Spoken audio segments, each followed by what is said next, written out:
Disney, à l'instar d'Ubisoft, est gangréné par le wokisme. On a toute une playlist là-dessus, on va pas revenir en détail. Mais là où c'est intéressant, c'est que tous les films se cassent la gueule les uns après les autres. Parce qu'ils forcent tellement. Vous vous souvenez, c'est quoi le dernier bon Disney? Bon, Vice Versa 2 était plutôt cool. Pourquoi Vice Versa était plutôt cool? Parce que Disney commence à faire tellement de beurre avec ses fesses qu'il a demandé à l'équipe de moins forcer sur l'agenda woke, de moins forcer sur les LGBT et de rendre l'héroïne beaucoup moins gay que ce qui était prévu.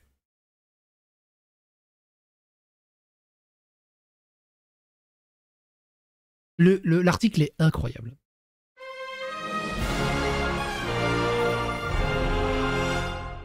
Attention, please. Et on parle d'orientation sexuelle et tout ça d'une gamine qui a 13 ans. Mais bon, les woke, ils attendent que ça. Vice Versa 2 était le succès dont Pixar avait besoin, mais les employés licenciés qui ont travaillé dessus souffrent toujours. Ils ont essayé tellement de films, ils se sont viandés sur tellement de films récemment, Disney, c'est une catastrophe. De l'extérieur, le récit de Pixar est clairement une histoire de rédemption. Après quelques années indéniablement difficiles, frappées par la fermeture de cinéma due au Covid-19, 2 grèves à Hollywood et quelques déceptions au box-office, le studio avait besoin d'une victoire, et cette victoire était Vice Versa 2. Il est très sympa. Il n'est pas aussi bon que le premier, mais il est très sympa. La suite du blockbuster oscarisé de Pete Docter, sorti en 2015, est le plus gros succès de Pixar depuis des années. Pour moi, Vice Versa 1, pour moi, c'est un des meilleurs Pixar que j'ai jamais... Je l'ai vu une trentaine de fois. J'ai vu une bonne trentaine de fois. Il est loin d'être à la hauteur. Vice Versa 2 n'est pas seulement le film le plus rentable de Pixar, c'est le film d'animation le plus rentable de tous les temps, avec un box-office mondial de 1,6 milliard de dollars. C'est un tournant stupéfiant si l'on considère les récents problèmes du studio mentionnés ci-dessus, et qui n'aime pas, qui n'aime pas une histoire de rédemption, surtout lorsqu'une marque aussi appréciée et nostalgique que Pixar est impliquée. Mais pour beaucoup des employés derrière le succès d'Inside Out 2, ce succès record est plus qu'un peu doux amer. Comme annoncé plus tôt cette année, le studio a commencé à licencier 175 travailleurs, soit 14% de son personnel, en mai. Et non seulement les employés licenciés ne peuvent pas bénéficier d'une prime pour le succès d'Inside Out 2, mais certains se remettent également de ce que plusieurs sources décrivent comme une crise sans précédent autour d'Inside Out 2. Je pense que pendant 1 mois ou 2, les animateurs travaillent 7 jours sur 7, raconte une source. Un nombre incroyable d'employés de production, des gens qui ne se voyaient confier des tâches qu'ils n'avaient jamais vraiment faites auparavant. C'était horrible. Il y a tout simplement un nombre incroyable de personnes qui disaient « Je ne peux plus faire ça ». IGN a parlé à 10 anciens employés de Pixar pour cet article sous couvert d'anonymat. Ils ont détaillé les souffrances causées par les licenciements, les difficultés financières de ces licenciements leur ont laissé, et les détails de ce qu'une source appelle la plus grande crise de l'histoire du studio. Une affirmation contestée par un cadre supérieur de Pixar. Évidemment que c'est contesté par un cadre supérieur de Pixar. Pareil, l'anonymat, évidemment qu'ils savent qui a parlé. Ils donnent des détails tellement précis, évidemment qu'ils savent qui sont ces personnes. Qui a déclaré à IGN que la crise à la fin de Vice Versa 2 n'était pas différente de celle de nombreux autres films du studio. Ah oui, donc en fait, il n'a pas nié, il a juste dit c'est normal, c'est comme ça partout. Mais le fait demeure, nombreux sont ceux qui ont le sentiment d'avoir fait vite pour donner à Pixar le succès dont il avait si désespérément besoin et d'avoir été laissé pour compte. J'oserais dire qu'au moins 95% des personnes licenciées sont dans une situation financière difficile en ce moment, déclare une personne. En dehors de la pression financière que cela implique, les sources dressent également le portrait d'un studio terrifié à l'idée de faire des vagues, certains poussant en interne à éviter les termes LGBTQ, ce qui nécessite des modifications sur Vice Versa 2. C'est un studio, disent-ils, qui dépend trop du directeur de la création, Pete Docter, obstinément ancré dans ses habitudes, et qui prépare son équipe restante plus de difficultés dans ses futurs films. La culture interne de Pixar est actuellement très difficile, confie un ancien employé. Il y a un nombre incroyable de personnes qui se disent « Je ne peux plus faire ça ». Disney a refusé de commenter cette histoire. Comme une grande partie d'Hollywood, Pixar a été massivement affecté par le confinement lié au Covid-19, qui ont frappé les salles de cinéma en mars 2020. Le dernier film Pixar à être sorti en salle avant le confinement était En Avant, le 6 mars 2020, bien qu'il soit devenu disponible sur On Demand et Disney+, quelques semaines plus tard, alors que les ordres de confinement se répandaient dans le monde entier. Les 3 films suivants, Soul, Pion, Luca Woke as fuck. Ils ont poussé tous les potards à fond. Lucas. Catastrophique. Turning Red. Sympatoche, mais sans plus. Et j'ai oublié là le... Élémentaire, je crois. C'est élémentaire? Où t'as la bulle d'eau qui sort avec le feu. C'était insupportable. Et extrêmement mal écrit. Sont tous sortis directement sur Disney+, sans passer par les salles de cinéma, à l'exception de quelques territoires internationaux. Disney Pixar n'étant pas le seul à ouvrir. Et sans parler de ça, hein, je vous parle, mais Mulan, le film. Comment tu peux rater Mulan, le film? Ils essayent de faire une femme forte pour l'audience moderne de maintenant, alors tu reprenais ligne pour ligne le dessin animé, t'avais une vraie femme forte. Là, ils en ont fait juste une raie de Star Wars dégueulasse et imbuvable et pète couilles. Comment tu peux chier ça? C'est insupportable. Lucas et Wok, il est super bien en plus. Alors attends, peut-être que je mélange. Peut-être que je mélange. Que je mélange avec un autre film. C'est quel film où ils vont dans un espèce de monde parallèle, il y a l'agriculture, ils rencontrent des espèces de personnes et le grand-père, il est insupportable. C'est pas Lucas? Peut-être que je mélange. C'est vrai. Disney Pixar n'était pas le seul à souffrir. Tous les grands studios ont dû lutter. Ah, c'est Avalonia. Je mélange avec Avalonia. Du coup, Lucas, ça me dit rien. Lucas, ça me dit rien, du coup. Je mélange avec Avalonia. Catastrophe, le match. Woke as fuck. C'était vraiment... faut qu'on coche tout ça. Faut qu'on coche tout ça. Et on va faire un film. Non, Encanto était bien, vraiment cool. Encanto, pour le coup, il était vraiment cool. Vraiment, vraiment cool. J'ai beaucoup aimé Encanto. Je l'ai regardé une bonne vingtaine de fois. Il était vraiment cool. Mais bon, bref. Ouais, c'était Avalonia. Ouais, je pensais à Avalonia. Disney Pixar n'était pas le seul à souffrir. Du coup, j'ai pas vu Lucas. Je connais pas Lucas. Disney Pixar n'était pas le seul à souffrir. Tous les grands studios ont dû lutter contre les tensions liées à la pandémie du Covid-19.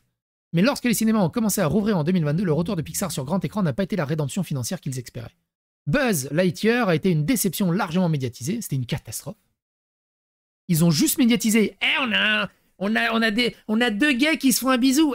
On a deux gays qui se font un bisou. Regardez, dans le nouveau film de Pixar, on est pour l'audience moderne de maintenant. On a deux gays qui se font un bisou. Vous avez vu? Pourquoi personne n'est venu voir le film? Pourquoi? Ah, ils doivent être homophobes.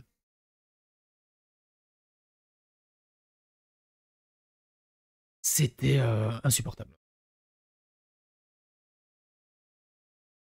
Lightyear a une déception largement médiatisée, clôturant son parcours au box-office avec seulement 226 millions de dollars dans le monde. Si le film suivant, Élémentaire, ah oui, Élémentaire, dégueulasse, a fini par faire mieux avec près de 500 millions de dollars dans le monde, il a dû rebondir après ce que le président de Pixar, Jim Morris, a admis être un démarrage décevant de seulement 30 millions de dollars aux États-Unis.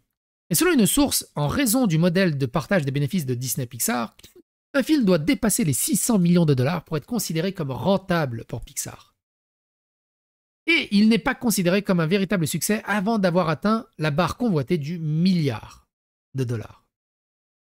On arrive quand même à une époque où un film d'1h30 en 3D demande un budget de 300 millions et il doit rapporter 600 millions. Il y a un problème.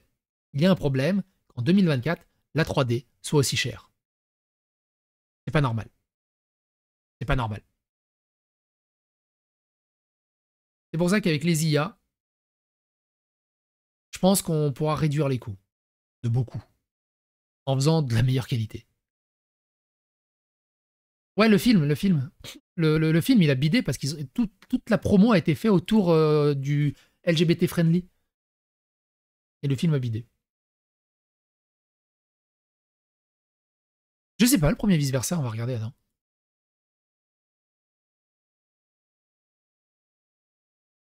Non, pas 2. Ah, le 2, c'est 200 millions. Premier vice-versa, 175 millions. Environ. 175 millions. Ça coûte aussi cher, moi, ça me dépasse. C'est pas normal. Pas normal. Tu regardes, par exemple, tu prends n'importe quel jeu vidéo. T'as 18 heures de cinématique. avec souvent des cinématiques même plus belles des fois. Et ça coûte moins cher. Tout cela a mené... J'abuse un peu, mais vous avez l'idée. Tout cela a mené à une situation où Vice Versa 2, une suite de l'un des films d'animation les plus appréciés de tous les temps, a été considéré comme le film qui pourrait renverser la situation du studio. Ce qui a en fait une source à appeler une urgence de studio où tout le monde est sur le pont. Il était rare, nous a-t-on dit, de trouver quelqu'un ayant travaillé chez Pixar au cours des 2 dernières années qui n'ait pas contribué à Vice Versa 2. Une source souligne que le générique de Vice Versa 2 est plus long que celui de tout autre film Pixar, compte tenu du nombre d'employés du studio qui ont été mobilisés pour le film. Surtout que je ne comprends pas pourquoi il y a autant de monde qui travaille dessus. C'est un film, c'est des cinématiques. C'est pas un monde ouvert où tu dois vraiment régler un monde ouvert où tout doit être en 3D absolument, ou même si tu vas derrière, bah, tu peux explorer. Et là, non, c'est un film, c'est une cinématique. C'est incompréhensible. Certains vont jusqu'à dire qu'ils pensaient que Pixar s'effondrerait si Vice Versa 2 ne remporterait pas un succès fulgurant. De nombreux employés ont vu cela comme une situation de vie ou de mort pour le studio. C'est l'impression que tout le monde ressentait, a déclaré une source. Nous avons besoin que ce film réussisse parce que nous n'aurions pas de studio sinon. Et c'est la pression que tout le monde a ressentie tout le temps, tout le temps. Même maintenant, je pense que des gens sont partis, ressentant toujours cette pression du genre « Oh mon Dieu, nous l'avons fait. Nous l'avons fait. » On ne sait pas si Pixar était réellement en danger, mais dans une interview accordée à Time, juste avant la sortie de Vice Versa 2, Docteur a déclaré « Si le film ne marche pas bien au cinéma, je pense que cela signifie simplement que nous allons devoir réfléchir encore plus radicalement à la façon dont nous gérons notre entreprise. » De plus, Vice Versa 2 a rencontré de nombreux obstacles que les films Pixar précédents, et même certains qu'il n'avait pas. Il a été fortement impacté par la grève SAG-AFTRA de 2023, mais comme d'autres films ont été reportés à l'été 2024, Pixar a tenu à rester sur place. La réticence à retarder le film a persisté malgré la réécriture des dernières minutes et l'expansion silencieuse du rôle de Docteur dans le film. Tu sens que, et ça se sent dans le film, dans Vice Versa 2, il y a des personnages. Vous savez, c'est une vieille rêve. C'est une vieille rêve. Vous savez comment on reconnaissait les personnages principaux dans les vieux RPG? C'est ceux qui avaient des coiffures improbables. C'est les mecs qui avaient des coupes de cheveux hyper travaillées ou un costume hyper travaillé. Tu dis, ah, lui, il va être important dans l'histoire. Parce que quand tu rencontres un PNJ, il n'y a rien. Bah, dans Pixar, dans les films, c'est pareil. Dans les jeux vidéo, c'est pareil. Tu vois un mec extrêmement stylisé, et genre, il passe là pendant 30 secondes et on le revoit plus. Tu dis, il y a eu des réécritures. Et Vice Versa 2, tu le sens. Il y a des personnages très stylisés. Tu sens que ils avaient eu plus de développement dans l'histoire, mais ça a été coupé. Et il y a tout un pan. Parce qu'il y a eu un petit... il y a eu 2 trucs. Il y a eu les premières rumeurs que Riley allait avoir une relation... une romance, on va dire, gay. Je vous rappelle qu'elle a 12-13 ans. Et une des étudiantes était voilée. Et cette étudiante qui est voilée, je crois qu'elle a un mot ou une ligne de dialogue, du coup, dans la version finale. Et elle apparaît, je crois, 20 secondes ou 30 secondes. Et tu sens que elle aurait dû avoir beaucoup plus. Et que ça a été coupé. Travaillant étroitement aux côtés de la réalisatrice créditée Kelsey Mann, dans certaines manières, cette décision avait du sens pour beaucoup. Après tout, Docteur a coécrit et réalisé le premier Vice Versa, en plus de se vanter d'avoir participé à la réalisation et à l'histoire du film Pixar apprécié comme Lao, Wall-E, Toy Story. Par contre, vous pouvez aller dans Vice Versa 2. Je trouve que Vice Versa 2 ont réussi un tour de force. Ils ont réussi à rendre visuel, physique, la sensation où t'es complètement dévasté dans ta tête. Où t'es dans une crise de nerfs et tu peux plus t'arrêter. Et ils l'ont rendu tellement bien avec une des nouvelles émotions, là, je sais même plus comment elle s'appelle, la nouvelle émotion, qui est insupportable. Et la fin, elle est magnifiquement bien tournée. Le dénouement final est vraiment, vraiment bien amené. C'est vraiment un très joli film, hein, Vice Versa 2, au final. Anxiété. Je trouve que l'anxiété, elle est insupportable. Mais ils ont réussi à rendre... Au bout d'un moment, tu sais, t'as l'anxiété qui devient vraiment hyper anxieuse. jusqu'à en perdre la boule, et je trouve qu'ils l'ont tellement bien réussi. C'est tellement réaliste, et tout le monde, à un moment donné de sa vie, a vécu ce moment émotionnel-là. C'est obligé. Et c'est vraiment frappant. C'est vraiment, vraiment cool. Ça, c'est incroyable.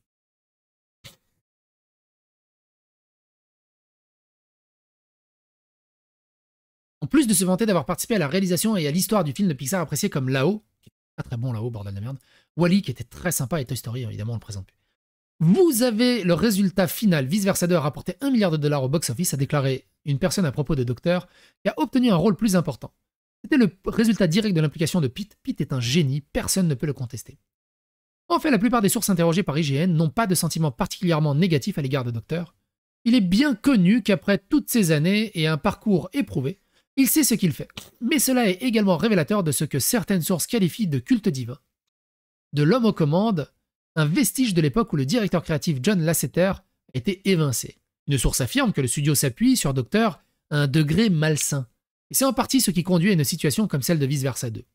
Sans Pete, on ne peut rien faire, littéralement rien, explique un ancien employé, et cela crée un goulot d'étranglement.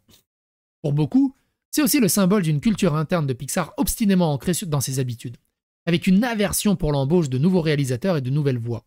Une source cite une période entre 2020 et la sortie de Lightyear, où le studio était plus ouvert à l'embauche de producteurs et de créatifs en dehors de ses rangs habituels, ainsi que des cinéastes plus verts. Mann a fait ses débuts de réalisateur sur Vice Versa 2 en commençant le développement pendant cette période plus expérimentale en 2022. En 2020.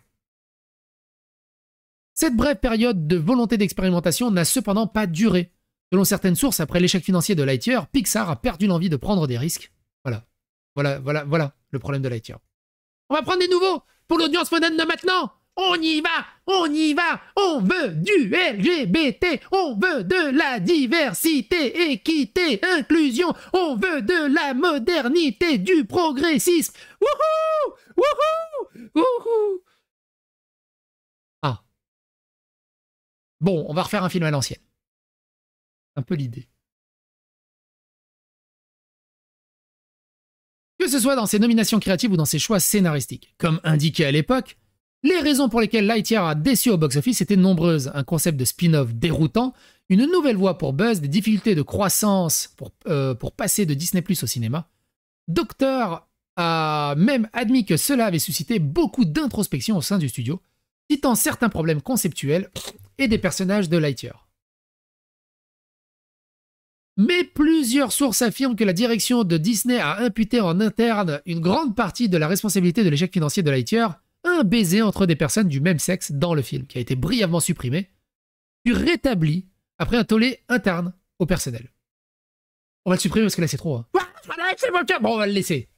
Bon, bah on vous vire, hein. Pourquoi vous vous virez? Vous êtes LGBTophobe? Bah non, parce que le film que tu m'as produit là, que tu m'as dit que c'était génial, eh ben il se vend pas. Donc je te vire.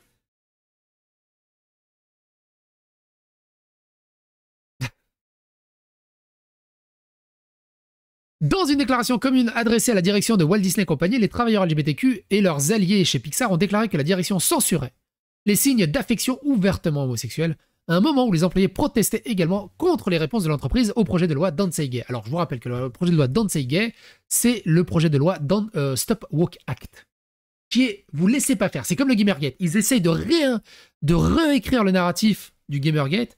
Pour le Stop Woke Act, ils essayent de réécrire le narratif.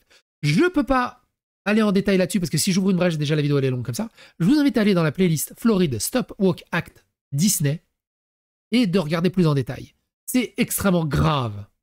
C'est extrêmement grave de lutter contre cette loi. Ah non, c'est extrêmement grave. Oui, c'est ça, de lutter contre ça. Parce que la loi est bonne. La loi est très bonne. Elle est là pour protéger les enfants, pour redonner le pouvoir aux parents.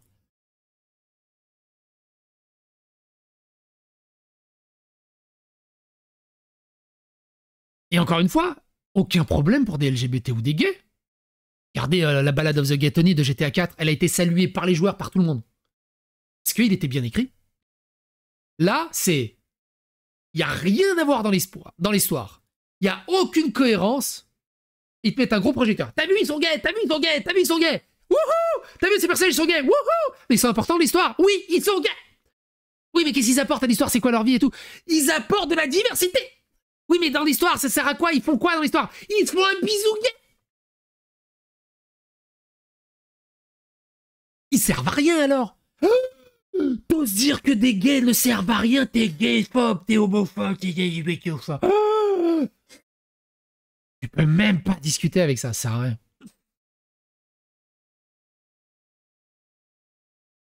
C'est incroyable. Oh, non seulement ça, c'est que ils réduisent les gays, les homos, les LGBT uniquement à leur orientation sexuelle. C'est des objets. C'est des plots. C'est d'une inhumanité dégueulasse. C'est d'une essentialisation dégueulasse. Les gays, les LGBT, tout ça, ils font caca comme tout le monde, hein. C'est des hommes comme tout le monde. Et des femmes comme tout le monde. Au bout d'un moment. C'est votre racisme au bout d'un moment. Pour autant que je sache, c'est toujours le cas. Les dirigeants évoquent spécifiquement Lightyear et disent « Oh, Lightyear a été un échec financier parce qu'il y avait un baiser bizarre dedans », a déclaré une source IGN. Ce n'est pas la raison pour laquelle le film a échoué. Ça a pas mal contribué. Aujourd'hui, Docteur utilise largement le... Alors, c'est pas le baiser qui a contribué. C'est comment il a été communiqué, comment il a été présenté, comment il a été intégré, qui a tout détruit. Moi, franchement, un baiser entre gays, je m'en fous. Deux nanas qui s'embrassent, moi, tu me le fous en 4K, je suis content. Ça n'a jamais gêné personne. Jamais. C'est-à-dire, au bout d'un moment, arrêtez les conneries. C'est comment ça a été mis en place et pour quelles raisons. Et intradiégétiquement, dans la cohérence de l'univers. Tu me fous pas des femmes hobbits noires ou des femmes naines, même si elles ont de la barbe. Non, ça marche pas. Point. Faut qu'il y ait une raison.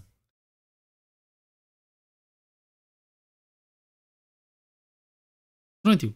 Aujourd'hui, Docteur utilise largement le langage de la création d'histoires universelles, ce que pour lui signifie quelque chose de très homogène, auquel tout le monde peut s'identifier selon une source.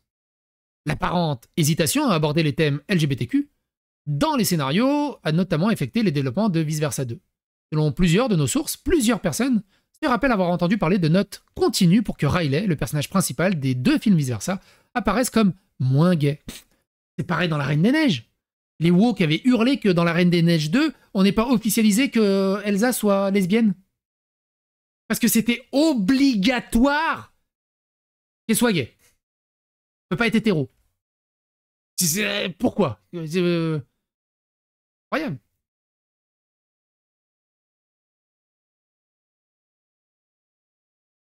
Donc ils ont essayé de rendre Riley moins gay. Donc le projet était vraiment de la rendre beaucoup plus gay. À 13 ans, ça les arrange. Ce qui a conduit à de nombreuses modifications qui se sont intensifiées vers septembre 2023 après la résolution de la grève de la WGA. Des sources décrivent des rumeurs selon lesquelles un soin particulier a été apporté à rendre la relation entre Riley et Val, un personnage secondaire introduit dans Vice Versa 2, aussi platonique que possible, nécessitant même des modifications d'éclairage et du ton de certaines scènes pour supprimer toute trace d'alchimie romantique. Romantique. C'est incroyable. C'est des gamines.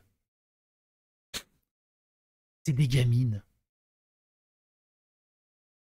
Une source décrit cela comme juste faire beaucoup de travail supplémentaire pour s'assurer que personne ne les verrait potentiellement comme non hétéros.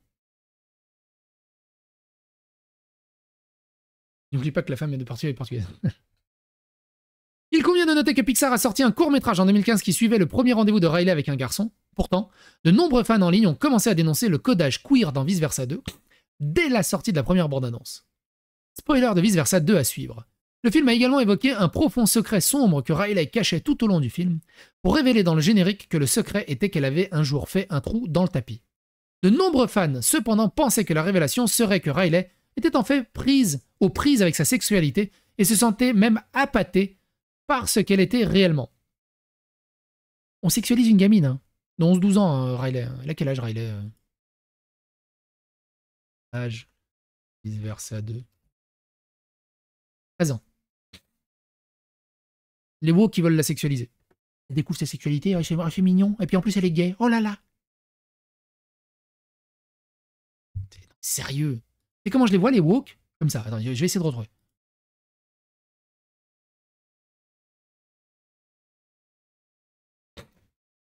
Comme ça. Petite coquine. Je connais. C'est ça. Petite coquine. Qu'est-ce qu'elle était belle, putain. Qu'est-ce qu'elle était belle. Cette actrice, le film est nul. Mais l'actrice, oh mon Dieu. J'ai rarement vu une femme aussi belle. J'ai défoncé la VHS. Je sais pas combien de fois. J'ai rarement vu une actrice plus belle que ça. Elle était tellement belle.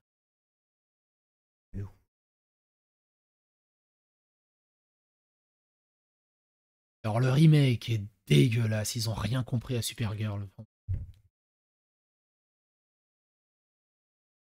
J'en étais où? Gna, gna, gna, gna, gna. Attention, Riley n'est pas canoniquement gay, a déclaré une source. Dans le film, ce que vous avez vu, rien chez Riley ne dit qu'elle est gay. Mais c'est en quelque sorte sous-entendu en fonction de certains contextes. Et c'est donc quelque chose qu'ils ont essayé de minimiser plusieurs reprises. Une autre source a déclaré que certains dirigeants étaient mal à l'aise avec le thème homosexuel en général. Et l'insistance à garder ces thèmes hors du service de Vice Versa 2 a été un élément important tout au long du développement. T'imagines, ils avaient forcé romantisme sexuel à une gamine de 13 ans, 12-13 ans.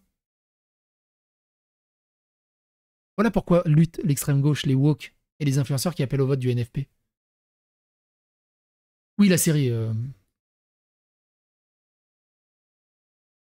Tout cela, la pression, les blocages créatifs, les hésitations sur le scénario, a conduit une ruée vers l'or au cours des derniers mois. Très bon film, La ruée vers l'or. Les deux. Les deux versions. Au cours des derniers mois de production d'Inside Out 2, selon d'anciens employés, ou comme le dit une source, c'était un véritable merdier. Selon certaines sources, le problème pour ceux qui avaient travaillé sur Vice Versa 2 était dû à une nouvelle méthodologie interne que la direction de Pixar a baptisée Long and Lean, un flux de travail qui était en théorie censé donner au studio une piste plus longue pour terminer un projet, mais avec moins de personnel. On appelle ça la méthode agile. La méthode agile. Mais certaines sources estiment que cela donne surtout aux responsables créatifs plus de temps pour travailler sur le matériel, tandis que les éditeurs et les artistes doivent prendre le relais. Ouais, la meuf de Starship Troopers. Non mais c'est pas qu'elle est pas mal, hein, elle est au top du top. Hein. Merde. Merde, j'ai oublié son nom. Elle est pas mal, Denise Richard, c'est pas qu'elle est pas mal. C'est qu'elle a eu un échec critique de réussite critique. Elle a eu un échec de réussite critique au lancer de dés à la création du personnage. Au bout d'un moment.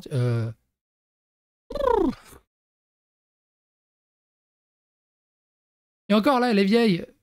Là, voilà, en rousse. Oh là là là là. Oh là là là là. C'est...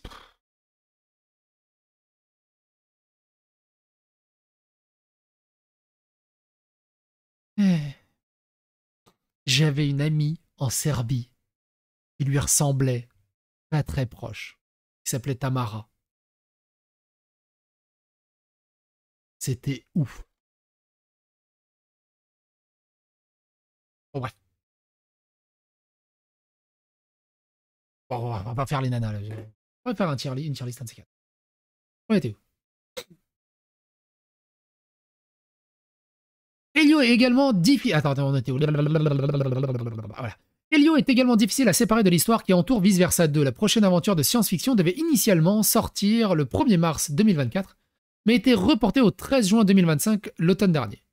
Dans une récente interview avec The Wrap, il a également révélé discrètement que Madeline Sharafian et Domi Shi reprendraient les fonctions du réalisateur d'Adrian Molina.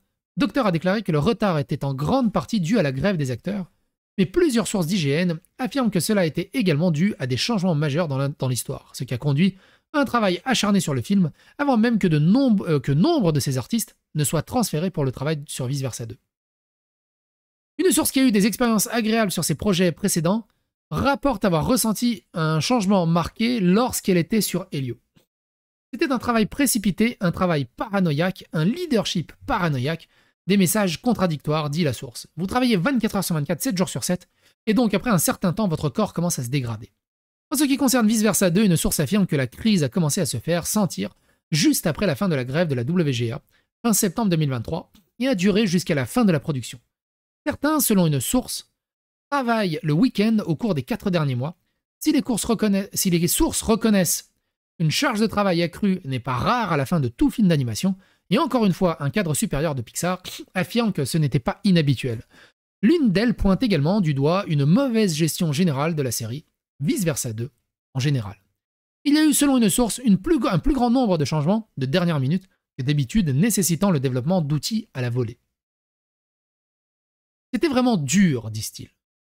Tout le monde, du moins dans mon entourage, quand on en parlait, avait le sentiment que ça allait en finir. On voulait juste que le film soit terminé, et ne plus avoir à le regarder. Ce qui, à mon avis, n'est pas la meilleure façon de faire un film qui plaise à tout le monde. Il y avait vraiment un sentiment d'urgence, il fallait juste aller jusqu'au bout, et aller juste franchir la ligne d'arrivée, et en finir.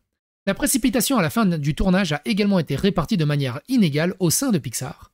Certaines sources n'ont pas été affectées, d'autres ont trouvé inhabituel le temps qu'il leur fallait tendre pour terminer leur travail, tout en regardant leurs collègues travailler dur pendant des heures épuisantes. C'était bizarre de voir certaines personnes en feu et d'autres sans rien faire, se souvient une source.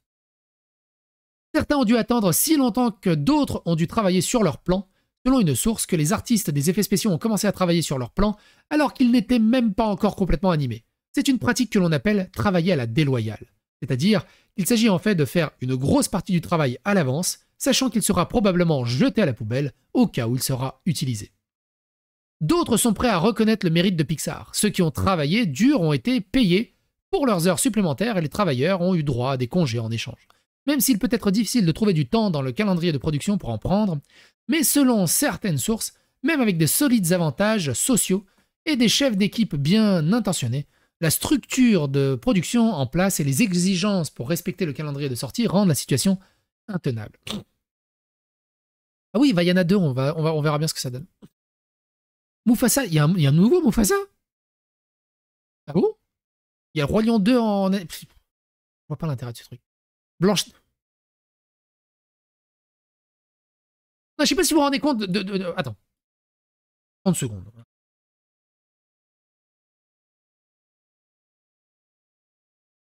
Euh... Euh... Non mais... Blanche-Neige et Emma Watson, attends. Il y a pas de photo d'elle où elle est en Blanche-Neige? L'image du film? Elle était magnifique en Blanche-Neige. Si je mets Snow White, peut-être que... Mais non, je mets Snow White, je suis con ou quoi? Belle et la Bête.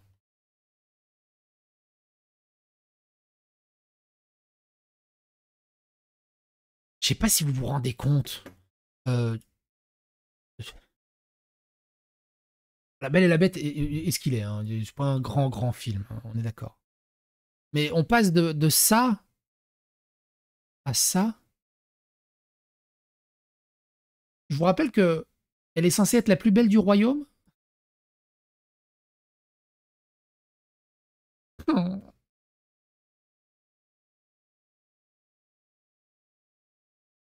C'est insupportable. Je l'avais oublié. Alors, il y a plein de polémiques hein, autour de Blanche-Neige. On va pas les refaire. On va vraiment pas les refaire. Il y a toute une playlist là-dessus, n'hésitez pas. Elio. Ah oui, j'en ai entendu parler de ce film. Ça a l'air chiant comme la pluie. Tron. Il y a un nouveau Tron? J'ai même pas vu. Arrête, c'est censé être un reboot. Ah bah oui, on peut pas faire de suite. Faut faire un reboot. Il était pas mal en plus, le Tron. Bon, il était pas fifrelin, mais il était quand même sympa, le Tron 2, là. Zootopia 2? Ah ouais?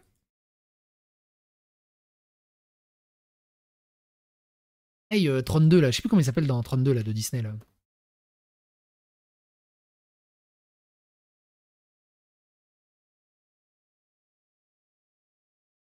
Elle, là. Qu'est-ce que... Numéro 13. Elle a un charme de fou furieux. Numéro 13. Elle est incroyable. Et du coup, là, on fait un reboot et on n'aura pas la suite avec elle. C'est nul. C'est nul.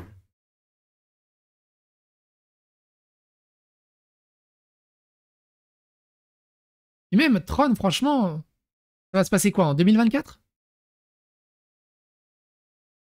Que Tron, ça marche parce que c'était dans un cadre technologique très particulier de l'époque.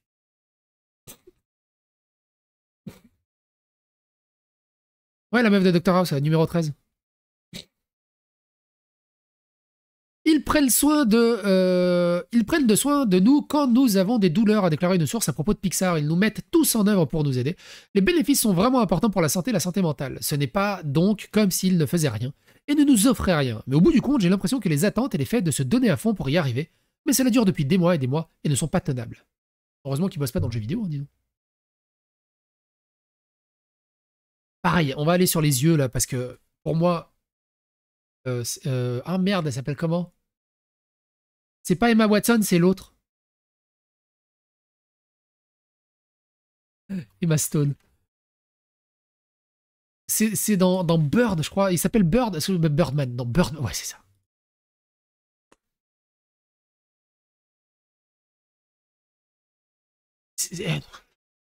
Elle est incroyable. En blonde délavée avec les yeux bleu ciel comme ça. Elle est incroyable. Incroyable. Charlize Theron aussi, elle fait partie des plus belles femmes du monde hein, aussi. Elle est incroyable.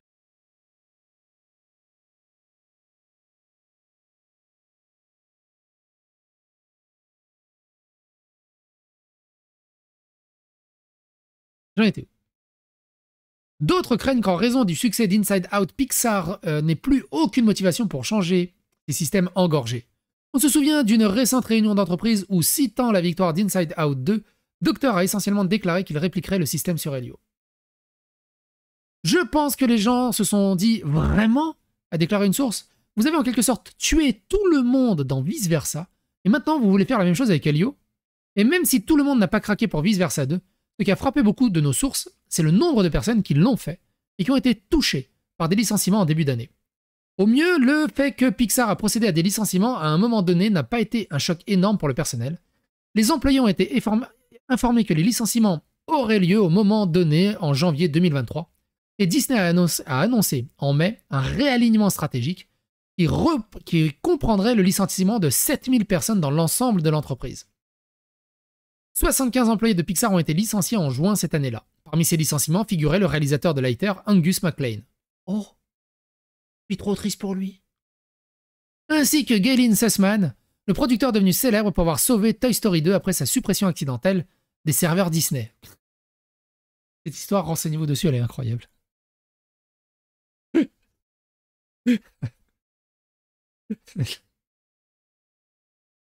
Des pancakes, les mecs. Certaines sources s'attendaient à davantage de licenciements en septembre 2023, mais théorisent que ces licenciements ont été repoussés en raison de la quantité de travail qui restait à effectuer sur Inside Out 2 après la grève de l'été. Pendant 1 an et 1 an et demi, tout le monde était sur les nerfs, a déclaré une source. Je pense que c'est peut-être pour cela qu'ils ont fait preuve de la plus grande vigilance et ont travaillé aussi dur qu'ils le pouvaient. Au lieu de ça, les licenciements de 14% des employés de Pixar ont commencé fin mai, une fois la majeure partie du travail sur Vice Versa 2 terminé. Ces licenciements, a déclaré Docteur dans une récente interview à The Inkler, sont un autre élément qui a rendu cette année vraiment étrange. Malheureusement, Disney en est maintenant au point où ils ont réalisé. Vous savez quoi? Le montant que nous devons dépenser pour faire de la qualité que nous faisons n'a pas de sens. Le jour où les licenciements ont lieu, c'était un enterrement. Il y avait des pleurs dans l'atrium. Bien que attendu, la nouvelle a été un coup dur pour de nombreux employés, au moins en partie parce qu'ils ne recevraient pas de bonus pour le succès éventuel d'Inside Out 2. Pour avoir droit à ce bonus, un employé devait avoir travaillé sur un projet pendant un certain temps, ce qui, comme indiqué, correspondait à la majeure partie de Pixar à l'époque, et être employé au moment où les bonus sont distribués. Le fait que nos représentants des ressources humaines nous aient dit que nous n'aurions pas droit à ce bonus équivalait à un ultime « va te faire foutre » de la part de Disney, a déclaré un ancien employé. L'une des principales raisons pour laquelle les primes étaient importantes selon plusieurs sources et que les salaires de base de Pixar pour de nombreux postes est considéré comme bas pour Emeryville, en Californie, une ville chère de la baie de San Francisco, où beaucoup d'entre eux étaient obligés d'y vivre. Emeryville, hein, c'est ça? On va voir. Salaire moyen Emeryville. On est quoi? Donc le salaire total estimé pour un finance Emeryville est de 200 000 $ et un salaire annuel moyen de 130 000 $. C'est 130 000 $ annuel. Calculatrice, on va pas se faire chier. Hein. Donc 130 divisé par 12. Ça fait 10 000 $ par mois. C'est pas mal, hein? Pas mal. Hein.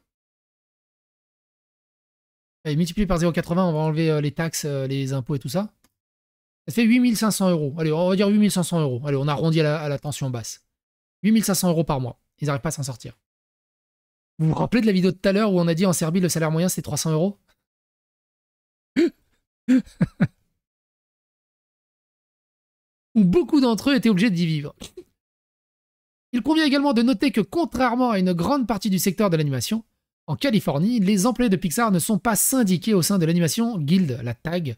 La brève explication de ce fait est la suivante. Pixar a ouvert ses portes en tant que studio indépendant à Emeryville, en Californie, en 1986. Son emplacement l'a placé hors de la juridiction de TAG dans le comté de Los Angeles, ce qui la rendait non syndiquée dès le départ. Le fait d'être acquis par Disney en 2006 n'a pas automatiquement placé Pixar sous l'égide du TAG, même si les travailleurs de Walt Disney Animation sont représentés par le syndicat. Les travailleurs de Pixar pourraient en théorie adhérer à TAG, même si cela nécessiterait un effort d'organisation formel à une élection. Et quand tu peux avec 300 € par mois, bah on y arrive très bien en Serbie. Et tu peux aller au Bangladesh et en Inde et tout, il y en a qui vivent avec moins de 2 € par jour. Donc ça fait quoi? Ça fait moins de 100 € par mois? Tu vis très bien. Hein. Et ça les empêche pas d'avoir des iPhone 14. Hein. Pourtant, à l'heure actuelle, Pixar reste en dehors de les couvertures syndicales et sans tarifs syndicaux. Et ils se justifient en invoquant des bonus. Ils disent « Oui, nous payons moins, mais vous pourriez avoir droit à un énorme bonus. » Explique une source. D'autres sources affirment que c'est un sujet qui revient fréquemment dans les discussions avec les recruteurs de Pixar et dans les lettres d'offres d'emploi. C'est ce que les gens oublient. Hein. Les gens qui sont au chômage, au RSA ou des conneries comme ça, et qui disent « Oh, les pauvres, ils ont 300 € de RSA. » Mais ces pauvres qui sont au RSA, ils sont au pays, ils vivent comme des nababs. Et ils viennent tous les mois, tous les 2 mois, vite fait, comme ça, pendant quelques jours pour pointer, pour dire « Hey, en fait, je suis vraiment en France, hein, mais en fait, non. »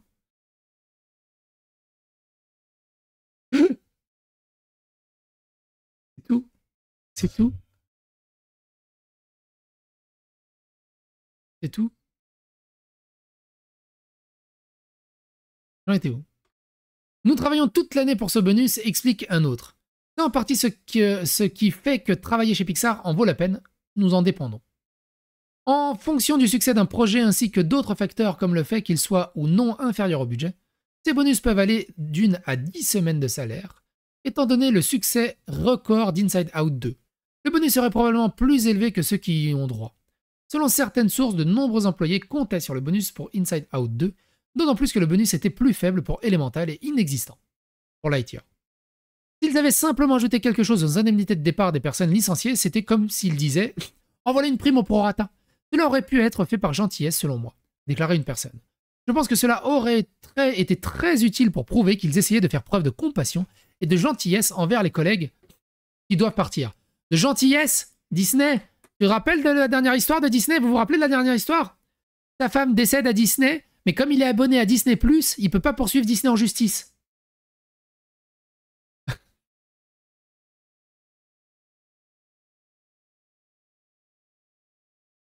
C'est comme Ubisoft. Hein, on traite pas d'agenda politique. Disney, c'est compassion, c'est sur le papier. Hein. Cela nous a vraiment démoralisés, ajoute un autre. Quand on nous a dit le jour de notre licenciement que la prime était réservée aux employés en activité, j'ai pleuré. J'avouerai, c'est un peu dégueulasse. Hein. Au moins leur verser la prime de l'année, quoi, en cours où ils sont. Des sources décrivent cela comme un nouveau coup dur lorsque la nouvelle de licenciement est tombée. Le jour où les licenciements ont eu lieu, c'était comme un enterrement. Il y avait des pleurs dans l'atrium, raconte une source. Il y a des images de ce jour qui vont rester gravées dans ma mémoire pendant très longtemps. Je sais plus quelle société c'était. C'était dans l'univers du gaming. Pendant les licenciements massifs. On en avait parlé dans une vidéo. Ils avaient foutu tous les salariés dehors. Genre, alerte incendie. Ils ont mis tous les salariés dehors. Le directeur de la boîte est venu, il dit voilà, on a procédé à des licenciements. C'est pour ça qu'on vous a réunis dehors. En fait, c'était pas une alarme incendie. Vous avez tous des badges pour entrer. Ceux qui ont le badge qui fonctionne encore, vous êtes gardés. Ceux qui ont le badge qui ne fonctionne plus, vous êtes licenciés. Merci, au revoir. C'était ouf. C'était ouf. La strat, elle était ouf.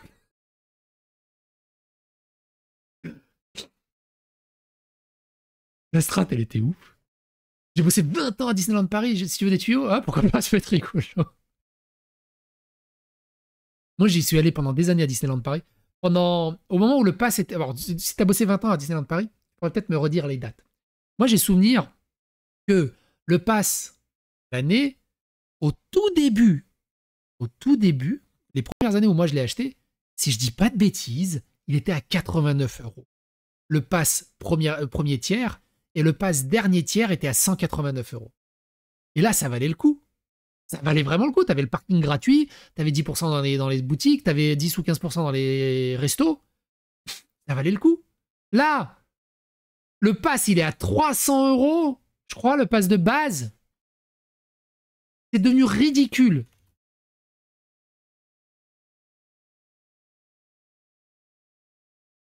T'as 4 passes maintenant.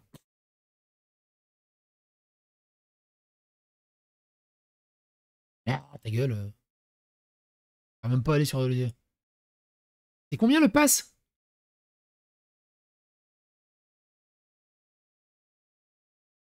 Ouais, c'est ça. 300, j'arrondis, hein. 300 € le pass tiers 1. Moi, je l'ai connu à 89 € le pass tiers 1. Ou 99 €. Mais c'était un truc comme ça. Le pass tiers 2, 500 €. Le pass tiers 3, 700 €. Le pass qui coûtait 189 € quand moi je l'ai acheté à l'époque, il est à 700 € maintenant. Et en plus de tout ça, je vous rappelle que maintenant, Disney, il a rendu ses attractions payantes. Avant, tu avais avec ton Fast Pass. Maintenant, tu as le Fast Pass Premium où tu payes 18 balles 18 balles pour avoir un Fast Pass pour une personne pour Peter Pan. Je crois que c'est même plus.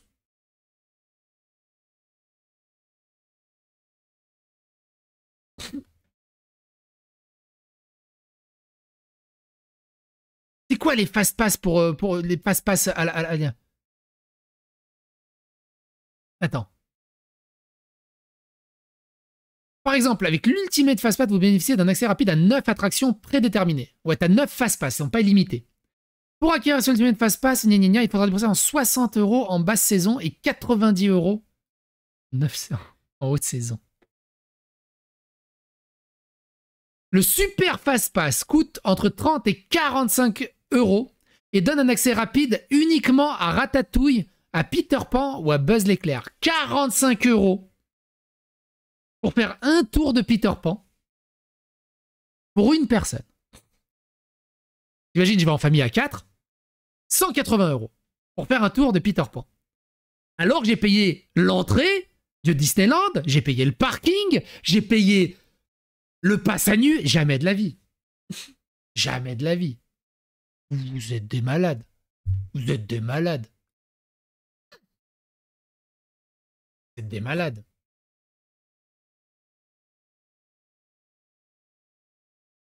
Qui prend les Ultra Fast Pass Premium?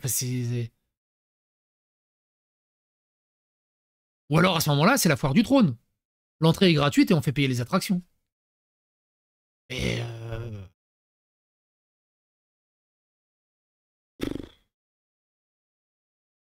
du coup, bah, on n'y va quasiment plus. C'est devenu hors de prix. C'est devenu hors de prix. C'est dommage. On y allait plein de fois avec la petite, quand elle était petite. Maintenant, elle est grande. Et la nouvelle petite, le remake, bah on n'y va plus. On y allait une fois, je crois, depuis que on l'a fait. Bref, j'en étais où? Lorsque la liste des personnes licenciées a commencé à se former, la confusion et la frustration se sont intensifiées. À l'époque, Pixar avait déclaré qu'il se concentrerait désormais sur les films en salle plutôt que sur le streaming, après avoir renforcé ses effectifs pendant la pandémie. Dans un courriel adressé au personnel le jour des licenciements, Maurice a écrit « Je vous ai parlé à plusieurs reprises au cours de l'année dernière et de notre éloignement imminent de la production de séries pour Disney+, du retour à notre concentration sur le long métrage et de la réduction de notre équipe qui accompagnerait cela. Mais certaines des personnes concernées par le licenciement, selon certaines sources, n'avaient rien à voir avec le contenu produit par Disney+. Les licenciements ayant touché des services qui ne travaillaient que sur les salles de cinéma. De plus, aucun membre de l'équipe de direction n'a été licencié. Pour être honnête, c'était juste un groupe de personnes formidables qui ont été licenciées, a déclaré une personne. C'était presque comme s'ils avaient licencié un grand nombre de personnes très loyales, gentilles, adorables et talentueuses de Pixar. Disney a investi 1,5 milliard de dollars dans Fortnite, déplore un ancien employé. 1% de ces 1,5 milliard aurait permis de sauver tous nos emplois. La manière dont les licenciements se sont déroulés a également laissé les personnes concernées dans l'embarras. Plus précisément, Pixar a bloqué l'accès au réseau des employés concernés le jour des licenciements, leur interdisant l'accès aux documents de travail, démos, dossiers personnels, informations sur les avantages sociaux, etc. Même l'accès par carte magnétique a été restreint en dehors des heures normales de travail, et les employés licenciés ont été priés de ne pas se rendre au bureau pour récupérer leurs effets personnels pendant ces heures afin de ne pas gêner les autres employés. C'est dégueulasse. Il était vraiment beau, Coco. Coco était vraiment cool. Coco était vraiment cool. Lui, là, c'est... Bourf. Coco. J'ai chialé comme une merde à la fin. Parce que ça te touche forcément, Coco. Si tu chiales pas à la fin, t'es pas humain. T'es pas humain.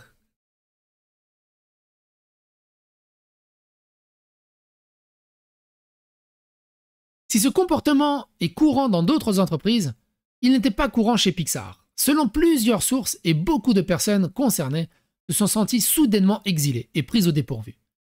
Pixar a effectivement mis en place un système permettant aux employés licenciés de demander du matériel pour leurs bobines, mais cette exclusion était peut-être plus significative pour des raisons symboliques. Un ancien employé se souvient avoir pleuré aux portes du studio, se sentant complètement exclu physiquement, pas seulement au niveau du réseau, juste physiquement exclu, sans aucune communication.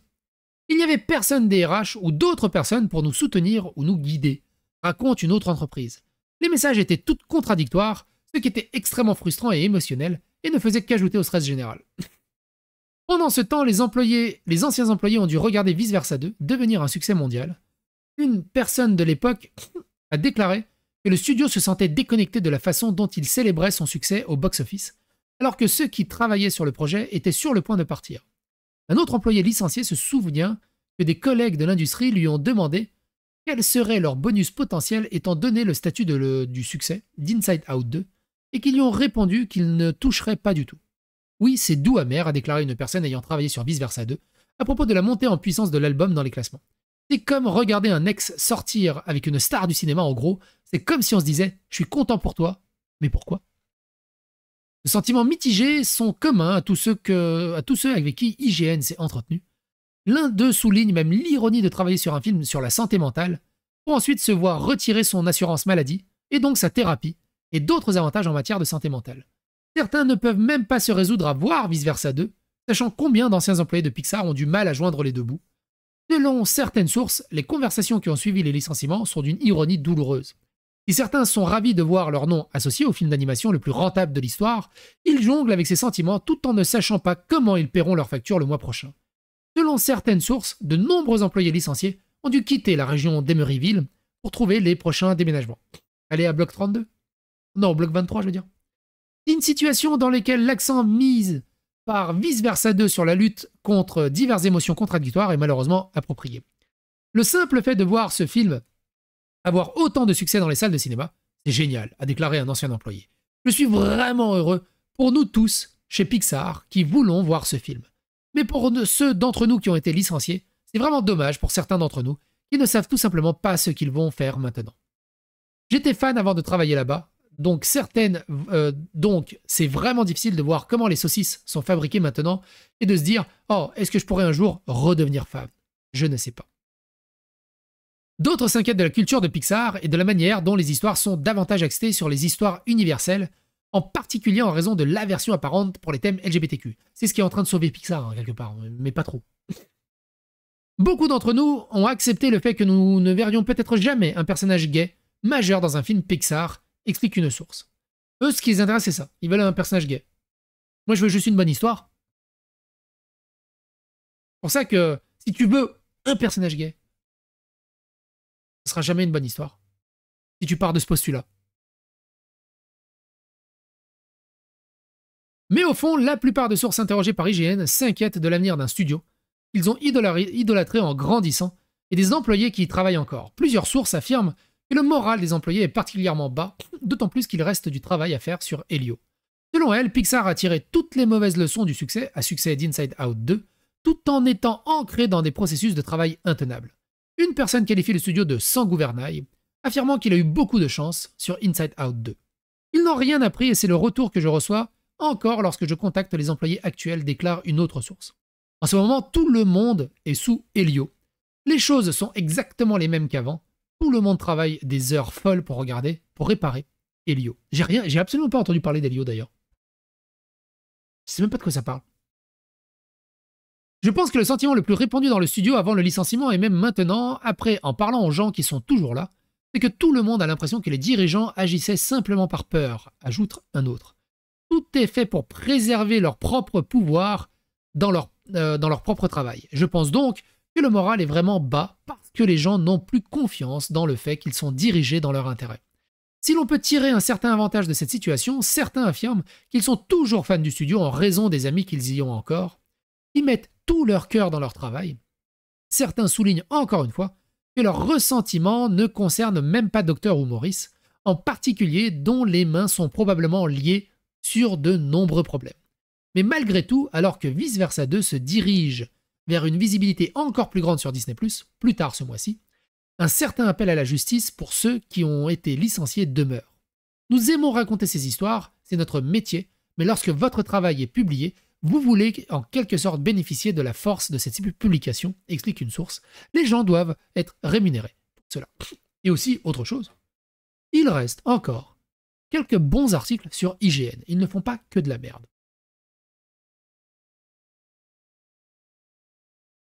C'est quand même pas mal. C'est quand même pas mal. Alors c'est IGN Afrique. Hein. C'est IGN Sud-Afrique. C'est pas IGN États-Unis, IGN Angleterre et tout ça. Donc je pense que c'est peut-être pour ça aussi qu'on a des bons articles. C'était un peu longuet, mais j'espère que cet article vous a intéressé. On a beaucoup divergé. Ça fait du bien d'avoir des diverges devant soi. N'hésitez pas à partager autour de vous et à donner votre avis en commentaire.